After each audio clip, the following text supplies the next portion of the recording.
Welcome, listeners, at the Media Ecology Association 2020 conference. My name is Dr. John Lenarcic, and I'm from RMIT University in Northern Victoria, Australia.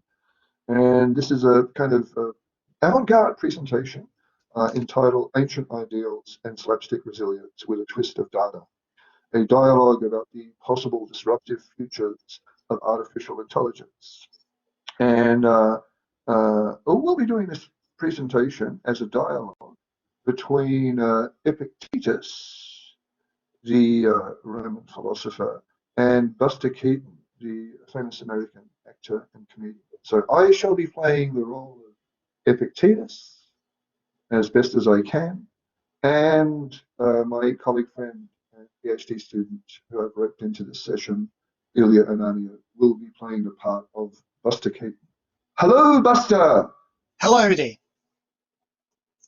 I'm Epictetus. And once upon a time, right, I was a slave during the Roman Empire, which is kind of not a good thing because you're kind of owned by somebody else, for example, and you have to do stuff that you're not supposed to do, etc.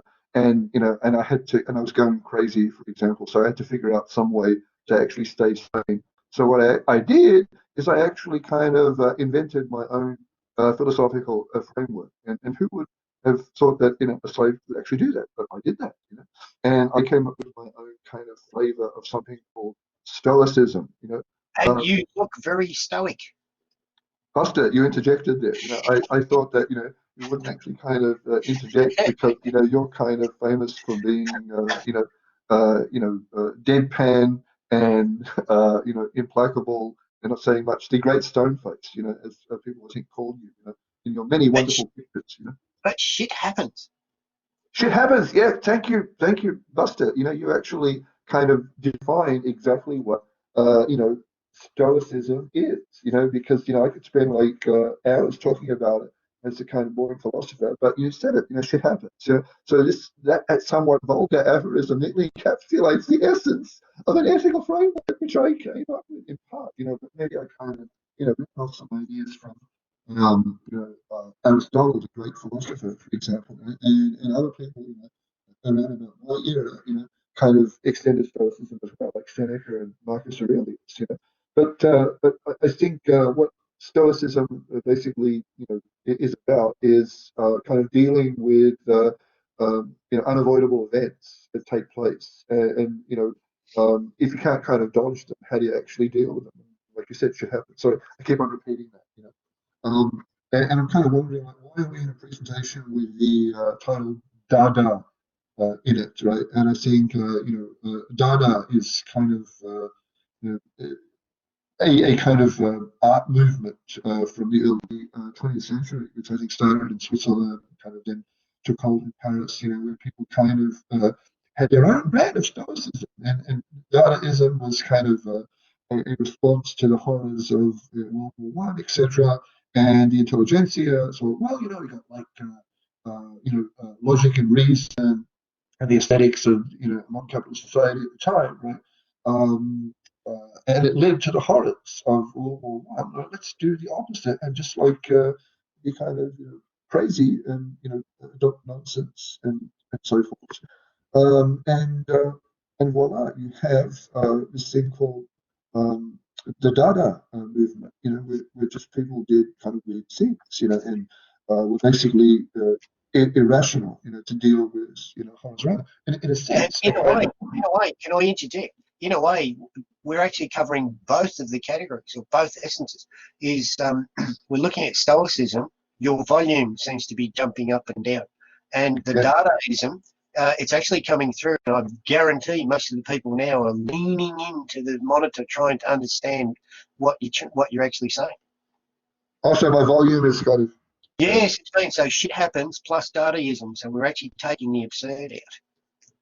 Yeah, how's my volume now? Sorry, I'm Epictetus the slave, right? I'm really trying to use technology because I'm like wearing this little short toga kind of thing that's cold and Yes. etc. That kind of thing. But wait a minute, I'm not a slave anymore. I'm free because I've actually, Stoicism actually helped me to survive, etc. Right? And the thing is, kind of Dada's thing is, adopting nonsense and kind of irrationality to deal with situations. And that's what comedy is all about. It's kind of dealing with the crap in life, right? With fun, etc. Right? And your Buster, you did that. Remember in your life, for example, all the films that you did, like Sherlock Junior and the General, etc. And I was always stone-faced. So I was always cool, which means, if we go back to De Bono, it means cool means dead. So, Buster, you were a big fan of Edward de Bono and lateral thinking. And so, Once he came across with his red hat, blue hat, white hat theory, yes, I was.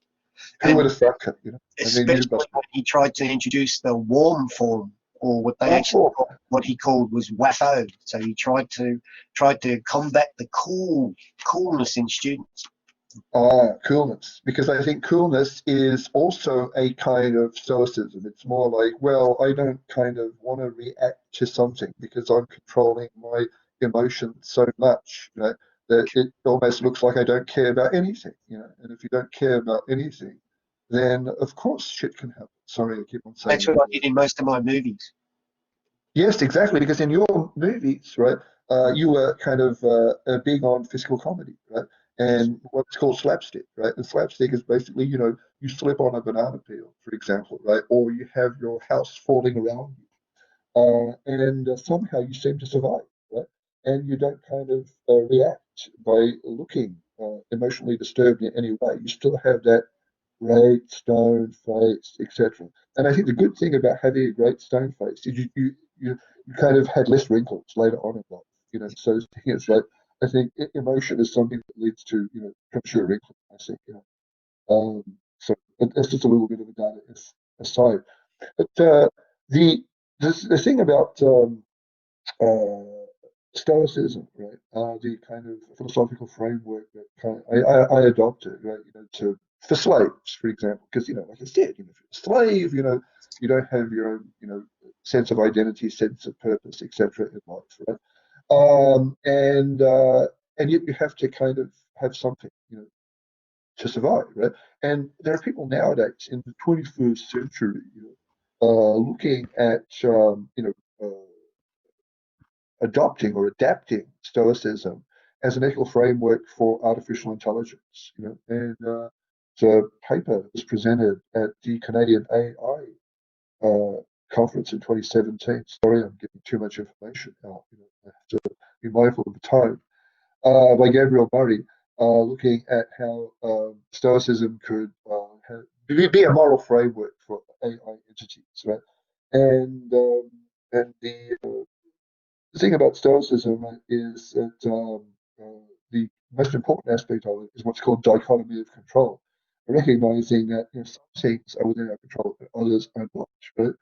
And what Murray argues is that that would be kind of relatively easy and perhaps easy to program into an AI entity so the AI entity knows what it can control and what it can't. And then other aspects of Stoicism, which I guess may have been inspired from Aristotle, things like the virtues of wisdom, justice, courage, and temperance, for example. Right? It would also be something that could be programmed into an AI system. Temperance, for example, voluntary self-restraint would be kind of like knowing what the system can't do, uh, having a sense of awareness, right? And I'm a big fan of a comedy sci-fi a franchise called Hitchhiker's Guide to the Galaxy. Have you heard about that, Buster? Yes, with Marvin, brain Marvin, and to pick up a piece of paper. yes, Marvin, the paranoid android, or Marvin, the depressed android, because it knows that it's super intelligent, but it has to do really mundane things like parking cars. Is that what you said, Buster? I think Yes, parking a cars. restaurant at the end of the galaxy, parking cars. Yes, I mean, like, and this, Marvin's a super intelligent thing and it has to do that, but it exercises voluntary self-restraint. So Marvin doesn't do the Terminator 2 thing and try to enslave humanity. It kind of lives within its limitations. And also the thing that Murray was talking about, Stoicism being an ethical framework for AI systems, is that the Stoics believe moral progress towards some ideal virtual state, and recognizing that you can't reach this, perfect virtue that you're kind of always trying to aim at. And within Stoicism, is this notion of an ideal state. So, what would a perfectly wise and virtuous sage do in particular scenarios, right?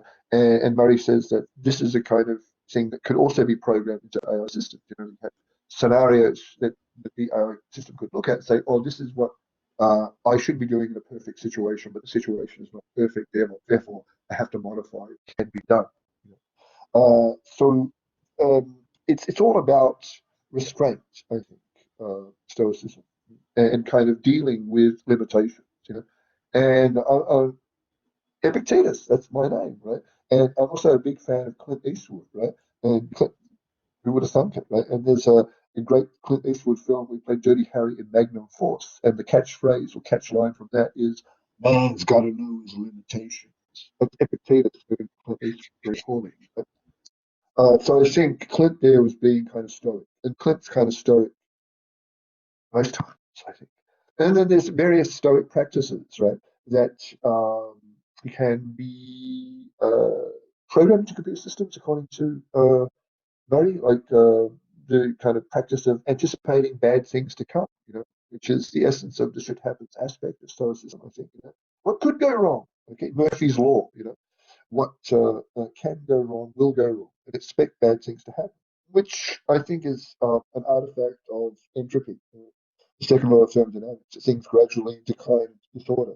And the other stoic practice is if you say something, you always say something like fate permitting, like you kind of are never absolute about anything because something can always go wrong. And I guess a final stoic practice, I worked on myself, is the evening meditation, where at the end of each day, an intelligent entity would reflect on what happened in the past 24 hours and what was good and bad and how things could be improved in the future. Kind of moral debriefing session. And I think what we're talking about intelligent uh, entities and stoicism, and I have to inject a Dadaist component here at the end. Do you think, Buster, that robots should always be just intelligent and serious, or can robots actually be funny or stupid?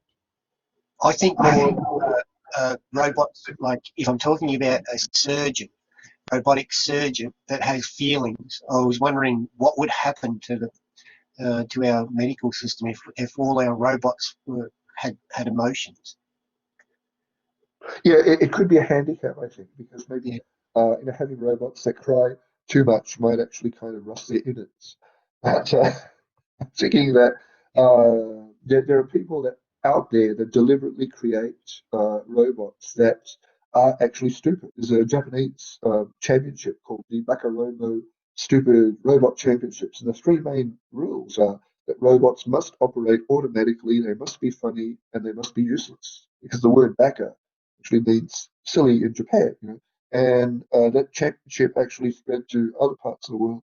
And in Budapest in 2007, during the competition, there were robots entered that just sat in a fridge and shivered, projectile vomit, and lit cats. So, building a robot that just is designed to lick cats, right?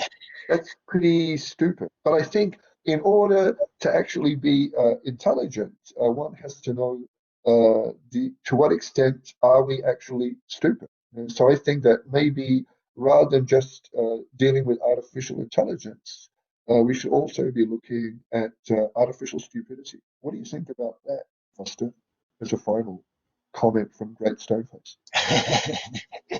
That was it, I think. That's a laugh. Right? Pick up a piece of paper. Pick up the piece of paper. Yes, fantastic.